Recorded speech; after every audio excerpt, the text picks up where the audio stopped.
Meus irmãos, eu quero convidá-los a abrirem as suas Bíblias no livro de Romanos, capítulo 15.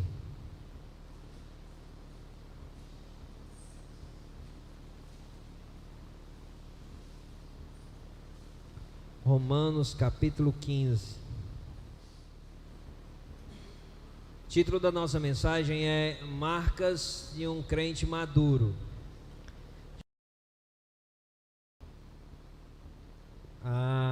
Baseado, é claro, nesse texto. Esse texto ele não vai trazer todas as marcas de um crente maduro, mas nesse versículo nós podemos observar, no texto que nós vamos já abrir, nós podemos observar algumas características, que eu estou chamando aqui de marcas de um crente maduro, né? Que vem crescendo no conhecimento do Senhor e crescendo em prática nesse conhecimento, né? O livro de Romanos, a carta de Romanos, foi escrita pelo apóstolo Paulo antes dele ir a Roma, né?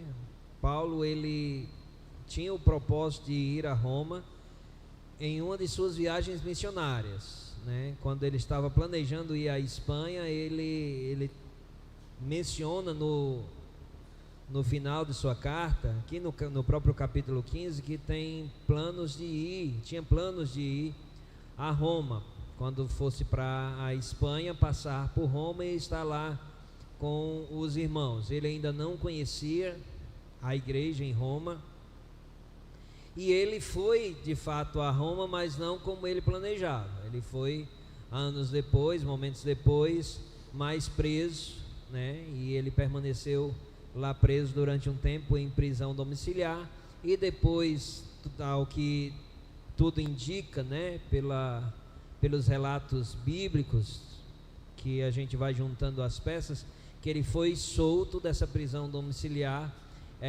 ainda saiu em algumas cidades pregando o evangelho, mas foi novamente preso, e nessa segunda prisão ele acabou sendo executado, né, martirizado.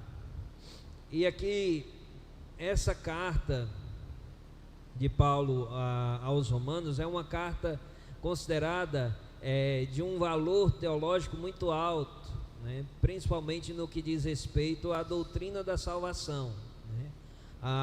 Dos capítulos 1 ao capítulo 11, Paulo ele traz uma exposição acerca de como Deus age na salvação do homem, na salvação da humanidade. Então ele vai decorrer nessa doutrina da salvação de maneira até bem minuciosa. E dos capítulos 12 até o capítulo 16, ele vai falar de uma questão mais prática, né? Como é o costume de Paulo nas suas cartas. Ele traz a teoria, digamos assim, e depois diz como aplicar essa teoria na vida, né? Na prática. E é assim que nós devemos fazer com o conhecimento da palavra de Deus. Nós devemos buscar a teoria, que é a palavra de Deus, mostrando claramente como viver como um servo de Deus, como viver de uma forma para agradar ao Senhor, para a glória de Deus, e a partir dessas informações praticarmos, né? Nós temos um grande desafio de sempre estarmos fazendo isso, colocar em prática o que aprendemos da palavra de Deus. E essa é uma parte difícil e ao mesmo tempo muito negligenciada por cristãos em toda parte, né? Nós estamos cheios de informações acerca da palavra de Deus, mas estamos muito vazios ainda de prática, de vida, né? De vivência da palavra de Deus. E nós somos a todo tempo chamados pela palavra de Deus, de maneira direta e indiretamente, a sermos praticantes da palavra de Deus. O versículo que eu quero compartilhar com vocês é o versículo 15, ou melhor, é o versículo 14, Romanos, capítulo 15, versos 14.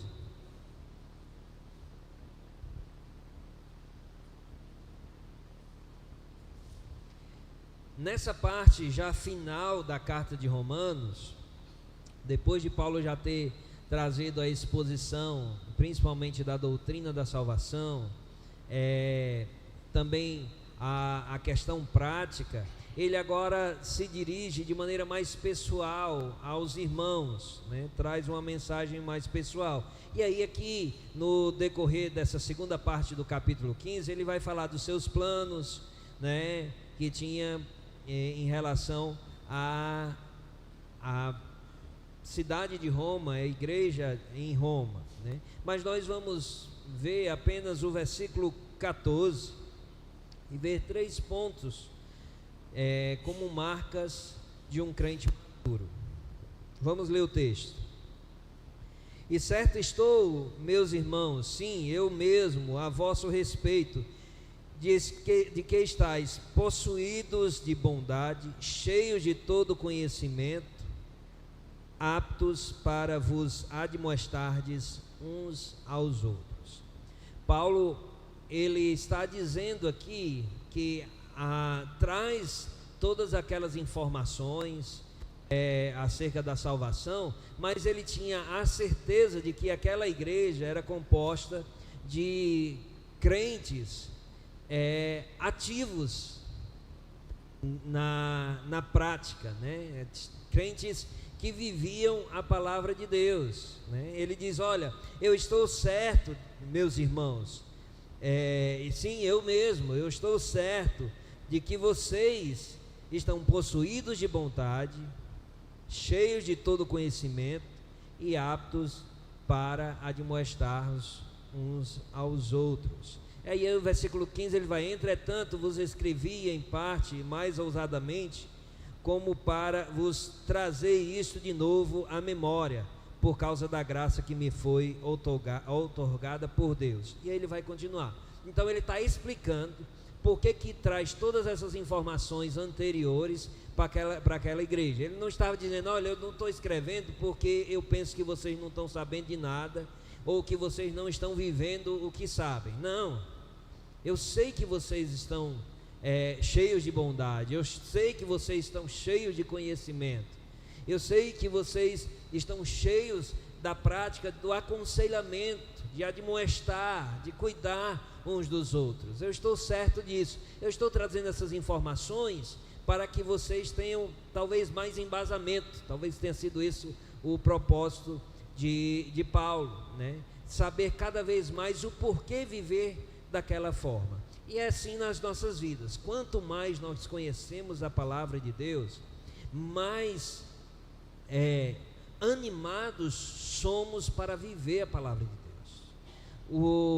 O estudo da palavra de Deus, ele não pode ser considerado pelo crente, pelo cristão, como algo enfadonho, cansativo, ou algo relacionado ao que a gente vê, né, talvez nas nossas experiências de escolas, o brasileiro que não gosta muito de estudar, né, claro, de maneira generalizada estou falando, então às vezes olha para o estudo da palavra de Deus também da mesma forma, como algo cansativo, enfadonho, né? E nós não podemos fazer isso. Nós precisamos olhar para o conhecimento da palavra de Deus como algo vital para as nossas vidas, como algo indispensável para o nosso processo de aperfeiçoamento na caminhada cristã, porque nós estamos aqui, o Senhor nos salvou e nos deixa aqui para que nós venhamos estar crescendo dia a dia, estar evoluindo como servos de Deus, cada dia mais parecidos com o Senhor Jesus Cristo, né? Ser identificados como cristãos, não porque carregamos um título, uma placa ou algo estampado na nossa roupa, mas porque as nossas práticas mostram que somos cheios de conhecimento, bondade, de sabedoria para aconselhar, para cuidar, para admoestar, exortar aqueles que estão necessitando. Então, vamos olhar esses 3 pontos nessa noite, meditar um pouquinho neles, para fortalecermos, né, o nosso conhecimento da palavra de Deus. Um crente maduro, e mais uma vez eu abro aqui um parênteses, a palavra de Deus, o Senhor nos chama para crescer, né? Nós não podemos ficar criança a vida toda. Eu me converti e vou ficar como criança tomando leite a vida toda, né? A palavra de Deus lá em Hebreus exorta a esse respeito. A gente tem que tomar leite quando é criança, mas ir crescendo e começar a comer comida sólida, né? Comida pesada, de maneira comparativa, né? A palavra nos traz para nós. Nós, como crentes maduros, nós precisamos estar crescendo. Ou melhor, como crentes, o nosso alvo deve ser, nesse quesito, a maturidade. Nós devemos crescer, crescer, crescer, a ponto de sermos reconhecidos por aqueles que estão à nossa volta como um crente maduro na fé, porque as suas práticas testificam isso, né? Então, um crente maduro, primeiro ponto, ele está possuído de bondade. De bondade. É o que diz aqui já o primeiro tópico desse versículo, né? A bondade, ela é um atributo do próprio Deus. Nosso Deus é bom, né? O Senhor é bom. A palavra de Deus, em várias passagens, declara, né? O próprio Deus se apresenta como um Deus bom. E Ele compartilha desse seu atributo para com o seu povo. Só Deus é essencialmente bom, mas aqueles que conhecem a Deus e são cheios do Espírito de Deus, são também possuídos de bondade. Nós precisamos ter bondade como uma característica visível nas nossas vidas, nas nossas práticas. Nós precisamos ser reconhecidos como alguém bom, né? Quando as pessoas olham para você, elas te veem como uma pessoa boa, uma pessoa que tem bondade, ou não, ou é o contrário, porque se for o contrário, está ruim o negócio, né? Mas talvez na maioria dos casos as pessoas nem identificam, não conseguem identificar se há bondade ou se não há. Olham como uma pessoa de repente indiferente nas suas práticas. Mas nós precisamos ser reconhecidos como bom. Claro que essencialmente bom é só Deus, mas como somos filhos de Deus, como fomos gerados e salvos por esse Deus, nós também herdamos dos seus atributos, né? E a palavra de Deus, ela apresenta um personagem que foi reconhecido como um homem bom.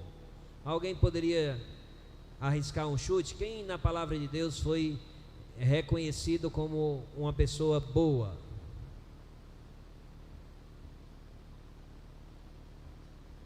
Quem vocês identificam? Ou melhor, quem a palavra revelou como bom? Ele diz: fulano era uma pessoa boa.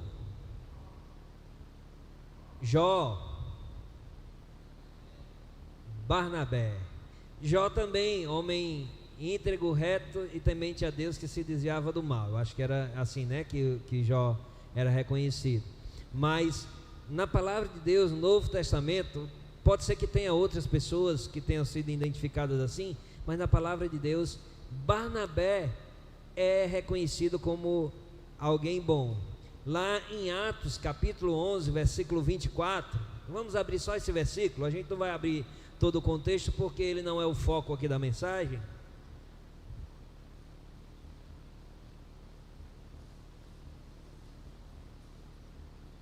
Atos, deixa eu abrir lá também, Atos capítulo 11,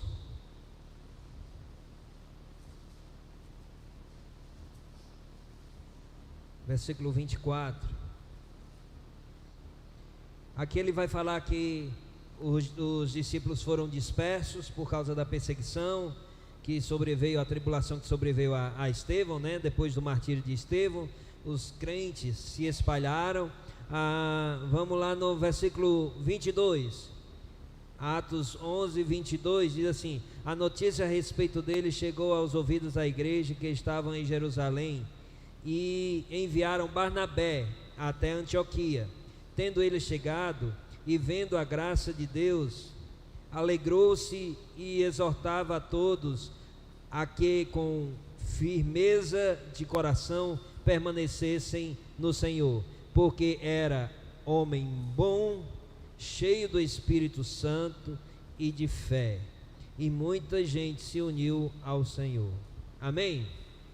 Barnabé, homem bom, um homem reconhecido pelos textos bíblicos como alguém bom. Barnabé, ele fez de sua vida um investimento na vida de outras pessoas. A bondade de Barnabé era reconhecido porque era uma pessoa que investia em outras pessoas, que agia em prol dos outros, em prol do crescimento de outros, né? Demonstrou amor aos necessitados, vendendo uma propriedade para socorrê-los. Em Atos 4, 36 e 37 vai falar dessa oferta generosa de Barnabé. Ele tinha sua propriedade, ele vendeu a propriedade para acudir à necessidade de outras pessoas, para cuidar de outras pessoas, para que aqueles que não tivessem passassem a ter algo para se sustentar, um alimento para comer, né? Atos 4, 36 e 37 diz assim: José, a quem os apóstolos o sobrenome de Barnabé, que quer dizer filho da exortação, levita, natural de Chipre, como tivesse um campo, vendendo, trouxe o preço e depositou aos pés dos apóstolos. Então Barnabé, ele agia de bondade porque ele não considerava nem os seus bens materiais importantes diante da necessidade de outras pessoas. Ele vendeu para que os apóstolos pudessem administrar esse dinheiro, acudindo à necessidade dos outros, né? Quando Saulo de Tarso, né, foi rejeitado na igreja de Jerusalém, foi Barnabé quem o acolheu e o apresentou aos apóstolos. Quando Saulo, né, Paulo, foi convertido, e a igreja ficou temendo e não queria conversa com Paulo, porque tinha medo de ser de repente até uma armação, foi Barnabé quem acolheu e apresentou Paulo aos apóstolos. Quando Saulo ficou mais de 10 anos no anonimato em Tarso, foi Barnabé quem foi atrás dele, investindo nele, levando consigo até Antioquia, né? Foi Barnabé que trouxe Paulo. E olha o quanto a bondade de Barnabé para com Paulo trouxe resultados incalculáveis, né? Através da vida de Paulo, que teve o investimento da bondade de Barnabé na vida dele, né? Nós temos aí o que escreveu o maior conteúdo, digamos, no Novo Testamento, e de grande relevância para a salvação de muitas e muitas pessoas ao longo aí desses quase 2000 anos, né? Barnabé, nós não temos conhecimento de seus escritos, se ele escreveu alguma coisa e tudo, mas a sua bondade na vida de Paulo trouxe frutos incalculáveis, né?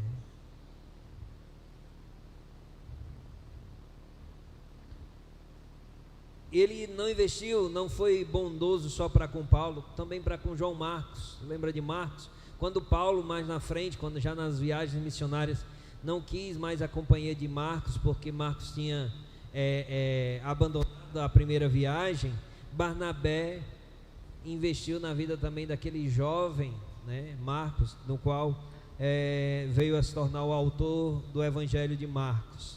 Então Barnabé é uma pessoa cheia de bondade, E uma pessoa cheia de bondade tem como uma de suas características olhar para as outras vidas. A bondade, ela não é possível ser manifestada por uma pessoa egoísta, por uma pessoa egocêntrica, por uma pessoa que só se preocupa com os seus interesses. Uma pessoa que não tem disposição de se relacionar e de investir em vida de outras pessoas, não poderá ser reconhecida como uma pessoa bondosa. A prática da bondade necessita da prática dos relacionamentos, de vida na vida. Isolamento, distanciamento do corpo de Cristo, ou mesmo de aqueles que ainda não conhecem a Cristo, não nos permite praticar a bondade. Nós precisamos estar no meio das pessoas para que possamos exercitar a bondade. E estar no meio investindo na vida das pessoas. Não necessariamente com dinheiro, com recursos, mas vida na vida. Cuidado, oração, preocupação, né? E muitos ações que podem ser praticadas. Isso é necessário para que sejamos reconhecidos como pessoas bondosas. Lá, voltando para a igreja em Roma, Paulo reconhece que aquela igreja estava cheia de pessoas que viviam a bondade. Como igreja, a Igreja Batista Central precisa ser reconhecida pela própria igreja e também pelos de fora como um local cheio de pessoas bondosas, pessoas boas, pessoas que se preocupam com pessoas e se preocupam ao ponto de se doarem de acordo com as necessidades, de acordo com as possibilidades, de acordo com o que tem para oferecer. Eu não estou falando de recurso financeiro, mas seja de conhecimento, de conselho, de ajuda física, de trabalho, enfim. Precisamos, assim como aquela igreja em Roma, sermos reconhecidos como pessoas que estão cheias, possuídos, né, como o texto diz aqui, possuídos de bondade. Que possamos estar possuídos de bondade. Segundo ponto mencionado aqui nesse versículo é que aquela igreja e um crente maduro, ele está cheio de todo o conhecimento. Cheio de todo o conhecimento. O exercício da bondade é fruto do conhecimento. É o conhecimento de Deus e de sua palavra que nos leva a ações de bondade. Um crente maduro é alguém aplicado ao conhecimento da palavra de Deus. Sua mente está cheia da verdade, seu coração está cheio de amor. Suas obras são regidas pelo seu conhecimento. Suas mãos são operantes, porque sua mente está governada pelo pleno conhecimento do Evangelho. Como ser crente maduro sem conhecimento? Impossível. Nós precisamos nos dedicar ao conhecimento da palavra de Deus. E como igreja, nós procuramos oferecer oportunidades de conhecimento. Nós oferecemos para as crianças, nós oferecemos para os pré-adolescentes, escolas bíblicas voltadas para eles, nós oferecemos para a igreja, escola bíblica. São oportunidades de obtermos conhecimento da palavra de Deus, e esse conhecimento de maneira prática, né? Nós estamos com a escola bíblica tratando do tema ídolos do coração, e é muito relevante para as nossas vidas aprendermos acerca desse assunto, porque como crentes nós temos que ter como objetivo da nossa vida adorar a Deus acima de todas as coisas, ter somente a Deus como nosso Senhor. Mas a falta de conhecimento da palavra de Deus nos leva a colocarmos outros ídolos nas nossas vidas, e não são apenas ídolos feitos de mãos de homens, né, esculpidos de gesso ou de barro, como acontece em algumas religiões.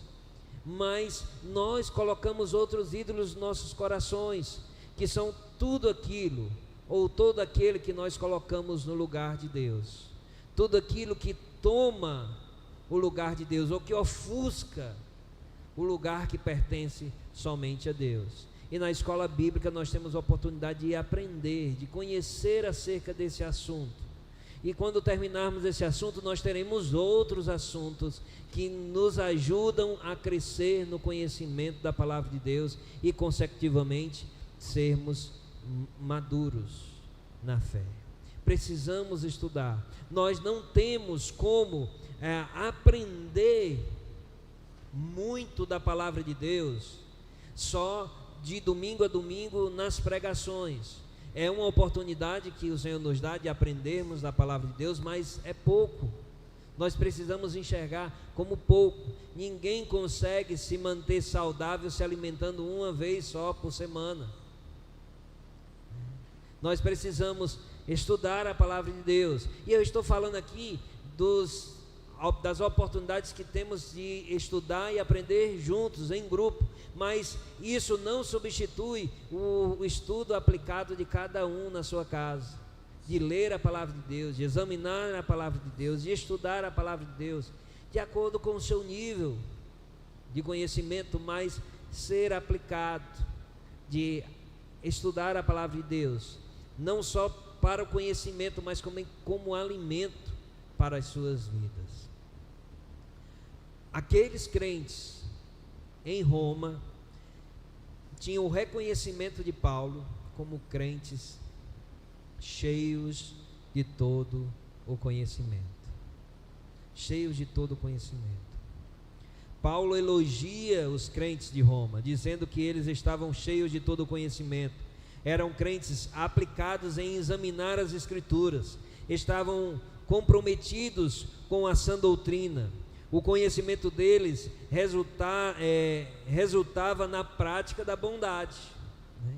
Então, nós, de maneira, digamos aqui, inversa, aqui nesses dois pontos, uma pessoa, para ter uma vida de bondade, ela precisa ter como base o conhecimento. Tem muitas pessoas que têm práticas bondosas sem o conhecimento da palavra de Deus, mas essa bondade, ela acaba sendo insuficiente, ela acaba sendo sem propósito.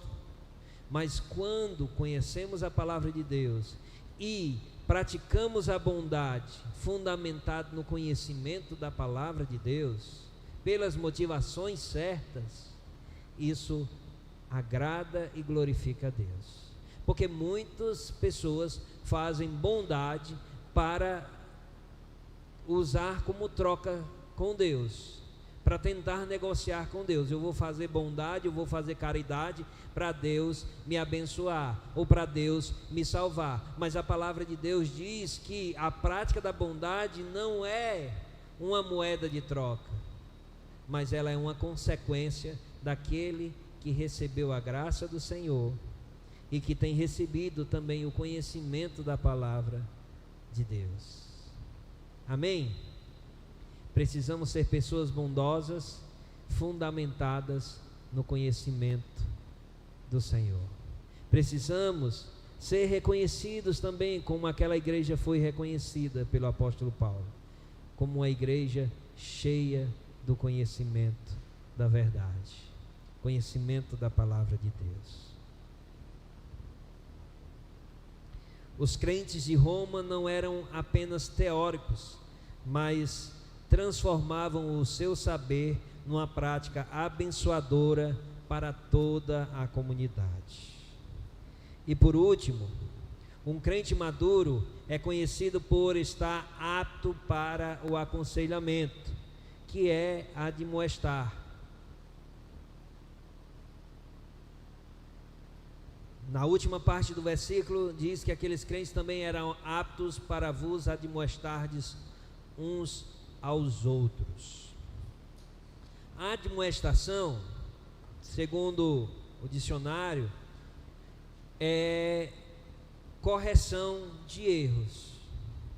É alguém que se preocupa quando os outros estão na prática de erros, de pecado, e vai lá corrigi-los dos seus erros. Mas a admoestação bíblica, ela tem uma característica indispensável, que é feita com amor. A admoestação não é acusação de erro. A admoestação não é apontamento de erros, de pecados. Isso é fácil de ser identificado. E nós somos muito aptos a identificarmos os erros e as falhas, principalmente dos outros. Nós temos dificuldade de observarmos as nossas, né? Mas as dos outros a gente tem facilidade. E até às vezes a gente tem facilidade de identificar as nossas. A gente não tem, talvez, coragem de assumi-las publicamente, né? Mas isso não é admoestação. A acusação, o apontamento não é a admoestação bíblica. A admoestação é o confrontamento com amor, com base no amor. Ou a gente poderia aproveitar o próprio versículo e também a bondade, né? Com o propósito de corrigir do erro para o crescimento, para o bem da outra pessoa. A admoestação ocorre quando confrontamos, confortamos e encorajamos as pessoas com palavras cheias de conhecimento e bondade. Não há admoestação sábia sem conhecimento. Não há admoestação eficaz sem bondade. Essa frase é de Hernandes Dias Lopes. Não há admoestação sábia sem conhecimento. Não há admoestação eficaz sem bondade. Não há aconselhamento mútuo na igreja sem o conhecimento da verdade e sem a prática da bondade. Precisamos transformar o conhecimento que temos em atos de bondade. Precisamos admoestar uns aos outros, firmados no conhecimento das Escrituras e também regidos por uma atitude de bondade. Nós não podemos nos omitir a correção, a admoestação é necessária. A admoestação é indispensável para o amadurecimento da igreja. Uma igreja, ela vai ser reconhecida como uma igreja madura, como uma igreja modelo aos olhos de Deus, quando é uma igreja que corrige os seus erros. E nisso nós temos muito a trabalhar aqui no nosso meio. A correção mútua, mas não é com o tom de acusação ou de discórdia, né? Ou de briga, ou de partidarismo. Nós temos que ter cuidado com esse tipo de motivação, porque a motivação correta e a admoestação santa, bíblica, ela é regida pelo conhecimento e na prática da bondade. Sem o conhecimento da palavra, falhamos em nossas admoestações. Sem o exercício da bondade, nossas admoestações podem derrubar em vez de levantar o próximo, podem destruir em vez de corrigir o nosso irmão. Muitos, às vezes, talvez até com uma boa intenção, mas